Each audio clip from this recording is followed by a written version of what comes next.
Fortnite devs, Epic Studios, have attempted to file a lawsuit against a 14-year-old.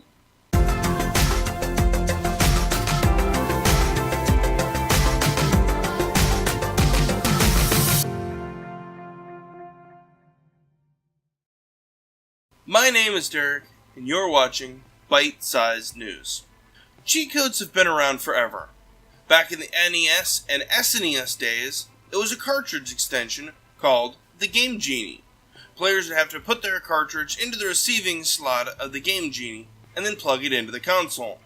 Once the console was flipped on, you would generally have to input a code that either got from a Game Genie book, or when the internet was used more broadly, you could find codes online. I have good memories of trying Pharaoh Man stage from Mega Man 4 for the NES, and failing horribly at the stage. And the 1% of time I made it to the boss, I would die hilariously fast. That was until I found the Game Genie. After that, I was near deity levels of Mega Man. Cheat codes in some form even made it to disc-based consoles, in the form of Action Replay for GameCube and Game Shark for the PS2. Admittedly, I used the Action Replay on Animal Crossing for the GameCube in order to go out of bounds. And in Final Fantasy X, for the PlayStation 2, I completed the sphere grid for each character as I added them to my party.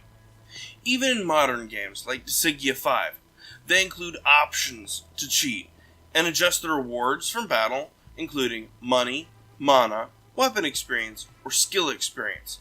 The developers included this as a way for players to adjust how they wanted to play.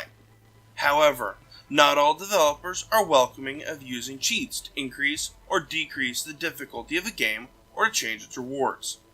Most games that have internet connectivity and competitive game modes do not appreciate the use of cheats or hacks to change how the game is played. This definitely holds true for Epic Studios, as they've filed several lawsuits on players of their free-to-play game, Fortnite. One of these players' names is Caleb Rogers, and he happens to be 14. This recently broke several news sources, including IGN, Polygon, and BBC. What does make the story a bit more punchy for the headline is that his mother wrote a letter back to Epic Studios, informing them that she never gave him parental consent to play the game, and that the studio is going after the players who use cheats they downloaded off the internet, and not after the cheat creators. Cheating will never go away, whether that's for better or worse. There will always be players who use exploits, hacks, tricks, or codes to adjust the game to suit their ideals of fun.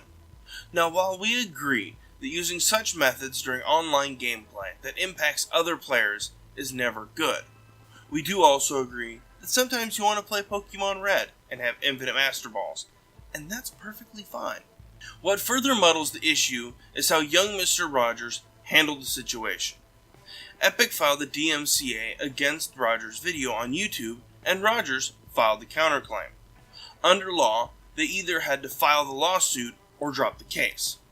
Going even further, Caleb made a YouTube video talking about the lawsuit and how he had been banned from the game several times before. It's due to him firing back a counterclaim and talking about his previous bans that made this case seem less innocent.